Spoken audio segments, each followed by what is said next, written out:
Անդրանիկ Քոչարյան, հաջորդ ելույթի համար համեցեք։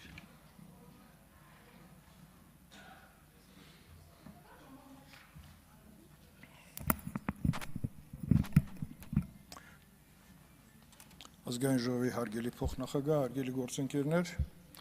օրը սկսեցինք Վազգեն Սարգսյանի ծնունդը նշելով եւ իմ ելույթը ես ուզում եմ սկսեմ Վազգեն Սարգսյանի եւ Կարեն Դեմիրճյանի միասնության հիմքերը ինչի վրա են կառուցված։ Դրա մեջ կար երկրում տիրող կոռուպցիոն վիճակը։ 1 տարի առաջ Վազգեն Սարգսյանը իր մասնակցությունը ունեցել է Ռոբերտ Քոչարյանին իշխանության բերելուն, 1 տարի հետո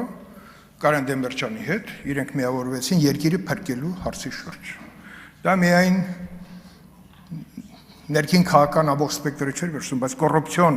վիճակը անհանգստացնում էր երկու մեծ անհատականություններին։ Ինչով ավարտվեց դա,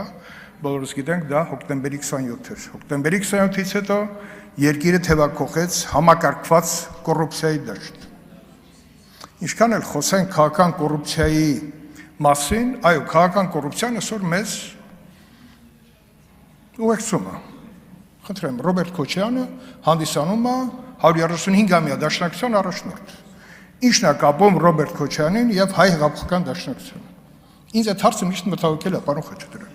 որտեղ Ռոբերտ Քոչարյանը կամ դաշնակցության անդամ է, կամ այլ կապեր կան, որը պետքա բացահայտվի։ Հիմա այս կոռուպցիայի մասին պետքա խոսեմ։ Կոռուպցիան կոնկրետ դրսևորումներ են, դա միայն գումարային հարաբերությունները չեն։ Կոռուպցիան քանդում ապետություններ եւ եթե սովետական տարիների վերջին ժամանակաշրջանը հիշենք, շատերը կհիշեն Գդելյան Իվանով հայտնի խումբը, որը ուզբեկական գործն էր քննում, էլի կոռուպցիա էր, բայց սովետական տարիներին կար քրեական օրենսգրքում մահապատիժ, այդ երևույթները նաեւ կանխվում են այդ մահապատիժի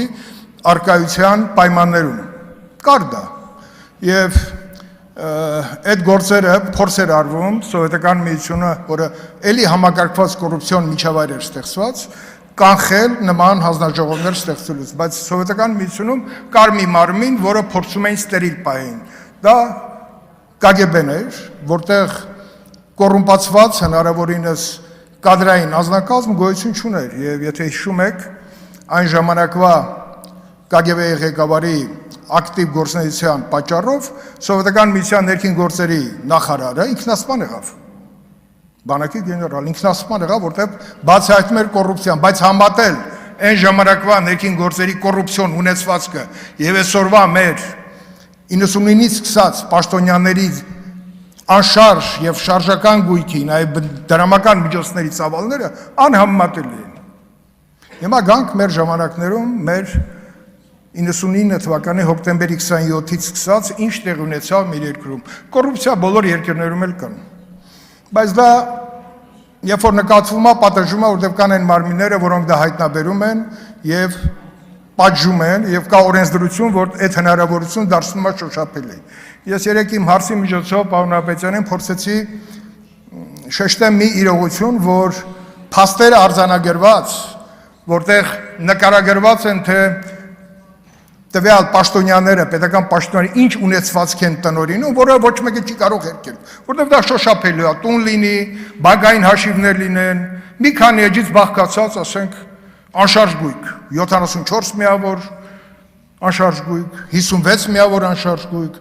նախկին վարչապետ, նախկին նախագահ, ոչ մեկը չի ասում, որ դա չկա, ասում են դեռ դատանում ապացույց չի, բայց չի ասում, որ այդ տները կան, բոլորը տեսնում են, հասարակությունը տեսնում է։ Որտեղից են գոյացել դա, մինչև այդ չունեին, մինչև Ռոբերտ Քոչարյանի Հայաստան գալ, նա ոչինչ չուներ, վստահաբար ձեզ ասում եմ։ Բոլորը հիշում են այդ դեղին Զապարոժեցը, ես էլ եմ հիշում։ Վաչոյի ուրեմն ռաֆը, որտեղ դիմավոր են մարդկանց եւ տանում էր զորամասեր,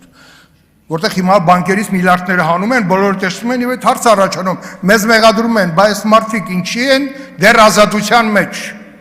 Ես էլ եմ հարցնում, պարոն Ապետյան, ձեզ չեմ մեղադրում, ես ասում եմ մեր օրենսդրության հետ մենք խնդիր ունենք, որտեղ գտել են ձևը դատական process-ները ինչքան հնարավոր է ձգձգելով, ուրեմն պարզ չի դառնում մոտակա ապագայում իրենց պատիժը կստանան թե չէ։ Երբ որ գնում ենք ֆակտորում հարցազրույց տալու, տեսնում ենք Աղվան Գառնիկիչի ապարտամենտը, դա դեռ մեկն է, բանակաների միության ամբողջ այդ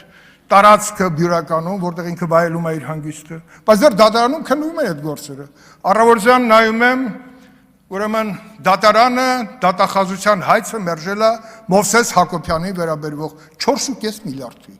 Բարև ձեզ տեղ հասանք։ 4.5 միլիարդ, մոտ 10 միլիոն դոլար։ Հիմա ես զանգում եմ ԲԴԽ-ի նախագահին, ասեմ, ես ինչ պատմություն եմ այդ բացատրել, որտեղ ես դնեմ, ասում եմ, որովհետև ժամկետի խախտում կա։ Բայց այդ գողոնը կա, չէ՞։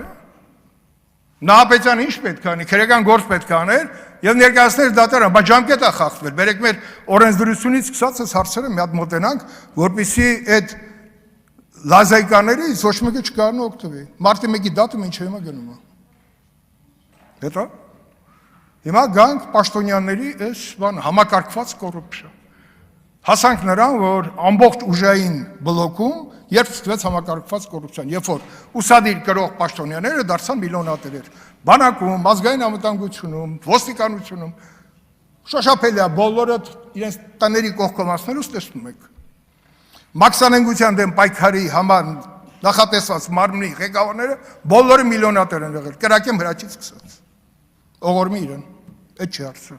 Հարցը նրանում է, որ այդ մարմինները հասկացան, որ իրենց թույլատրելի է, ունեն լիցենզիա, իրենք էլ ունենան իրենց փայաբաժինը, այ համակարգված կոռուպցիան է տեղել։ Եթե իրենց պահեն ստերիլ վիճակում եւ տաբուներ չունեն, ոնց որ հիմա 18 թվականից հետո ստեղծեցին մեր կողմից այդ մարմինները, որպեսզի բոլորին առնչվի, այն ժամանակ չի եղել այդ պահին, մինչև 18 թվական, դա եղավ 18 թվականը, պետք է լիներ, անխուսափելիորեն։ Հիմա ասում եմ, բան ներկայիս իշխանություններից մի հոգի է, եթե լիներ երկուսը կլիներ երկուսը, եթե լիներ 4-ը կլիներ 4-ը, եթե լիներ 10-ը ժողովուրդը մեծ իշխանությունից կհեռացներ։ 18 թիվ եղել է, որովհետև այդ կոռուպցիան արդեն պետությունը հասցրեցնա, որ 44 օրը պատերազմում մենք պետք է արձանագրենք պարտություն։ Կոռուպցիան բանակում էր։ Բա Մովսես Հակոբյանի 4.5 միլիարդի հայցը, այդ փողերը որտեղ են։ Արցախում թողած մեր անշարժ գույքը, այդ ինչ գումարներ էին, կորցրած միջոցները։ Ուզում ասեմ, քաղաքական կոռուպցիան գոյություն ունի, որտեղ քաղաքական գործիչները, որպեսզի այսօր նախկին պաշտոնյաները ունեցվածքը փրկեն, իրենց գումարի մի զգալի մասը ծախսում են քաղաքական հարթակում, որպեսզի կարողանան ստեղծել միավորներ, որպեսզի իրենց պաշտպանեն։ Դա էլ չի ստացվում։ Հիմա նոր շրջապատույտի մեջ ենք մտնում, նորից արտաքին միջամտության շնորհիվ կամ ներքին իրենց ցանկությունների շնորհիվ հայտնվում են նոր դեմքեր, հսկա միջոցներով, միջոցների տնօրինողներ, անուն օլիգարխներ, օլիգարխին որն է, որը որ ունի քաղաքական նպատակներ եւ չի զբաղվում իր միայն բիզնես իրողությունները կառավարելով։ Լրատվական միջոցներ, քաղաքական միավորներ։ Հիմա պետք է միավորվեն, որպեսզի իշխանությունից մեզ հեռացնեն, որպեսզի այդ դատանում քննվող գործերը ինչ որ ձև կասեցվի, որտեղ ժամկետը երկարացվել է, բայց նախկին իշխանությունների բարձրաչափ պաշտոնյաները առավոտը զարթում են գնում են դատարան, մյուս օրը գնում քնում են, առավոտ նորից զարթում գնում են դատարան։ Այդ է թողած ժառանգությունը։ Այ դա է եղել համակարգված կոռուպցիան։ Հիմա մեր խնդիրն է փրկենք այս երկիրը, վերադարձնենք այդ ունեցվածքը։ Հայցերը երբ որ վերածեն գումարի, դա հսկայական միջոցներ է։ Այդ միջոցները դարձել են անշարժ գույք, օտարվել են, դուրս են բերվել մեր երկրից։ Դա պետք է լիներ մեր անվտանգային միջավայրի կարևոր սնուցող, ֆինանսական միջոցները։ Դա էլ չկա, մանկապարտեզից են խոսում։ Կենտոնի մանկապարտեզները գիտեն, չէ՞, ովքեր իրար մեջ ոնց բաժանեցին։ Հիմա խոսում ենք, տեսեք, ես խոսեցի այն մարմինների մասին, որոնք նախատեսված էին դա անելու, բայց իրենք առաջին հերթին գումարը վերցնում են, հատկապես մաքսային վարչություն ունենք, այն ժամանակ Արմեն Ավետիսյան, ոչ մեկը չի հիշում թե այդ անունը, մի հատ պատահական մի հատ սրիկա, օդից ընկած, հայտնվեց և ստեղծվեց, պարզվում է, ազգային անվտանգությունում տվեցին 4-րդ վարչությունը, այսինքն 4-րդ վարչությունում ինքը ոչ թե գնացել էր բացահայտել եւ կանխել կոռուպցիոն դրսևորումներ, գնացել էր փող աշխատել, բաժանել։ Հիմա Golden Palace-ը նվիրեց,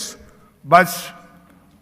Մոնումենտի հյուրանոց ինչ եղավ եւ մյուս կարողությունները, բոլորը հիշում են, որ Արմեն Ավետիսյանի տունը թալանվեց։ Հարց առաջանում հայտնի ֆիլմից, ինչու հենց հատկապես Արմեն Ավետիսյանի տունը թալանվեց։ Զգուշացիր ավտոմեքենայից։ Թալանվեց։ Բայց Արմեն Ավետիսյանը այսօր հանգիստ ֆրֆռում է, խմում է ինչքան ուզում է։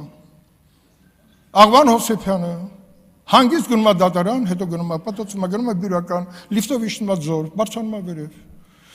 Մենք խնդիր ունենք օրենսդրական, պարոն Ավետիսյան, Արմեն Ավետիսյանն պատական չնչեցրեցի, կարող եմ անունը հիշեցնել։ Ես խոսում ենք մանկապարտեզից եւ կողքից լսեցի Արթուր Բաղդասարյանի նվիրված մանկապարտեզները, որտեղ է Արթուր Բաղդասարյանը։ Ասում են վատառողջ է։ Դա չի խնդիրը։ Առողջությունը ոչ մեկին չի ազատում իր կատարած հանցագործությունները, եթե դրանք առկա են։ Հայտնի քաղաքական գործիչ ունենք, լքել է Հայաստանը, Վայ Հակոբյանը, որտեղ է Վայ Հակոբյանը։ Մեծ միջոցներ, հիմա պարզվում է հսկայական միջոցների է տնօրինում եւ լքել է մեր հայրենիքը։ Միջոցների հետ է լքել, թե առանց միջոցների։ Այստեղ են խնդիրները, հարգելի գործընկերներ, կոռուպցիան պետքա ոչնչան անկախ նրանից դա իշխանությունն է անում, թե ընդդիմությունը։ Երկուսս միասին պետք է անենք, որտեղ դա մեզ բոլորիս տանում է գերեզման։ Եկեք միասին այդ խնդիրը լուծենք։ Նաև օրենսդրությունը բերենք այն վիճակին, որպեսզի օրենքների հետևում չփորձեն երկիրը թալանացները պաշտպանել։ Շնորհակալություն։ Շնորհակալություն։ Այստեղ պատգամավորները տեղերով փոխվել են։ Հիմա ուզում եմ հասկանալ Մարինա Ղազարյանի երդնա թե Ալեքսանդր Ավետիսյանի։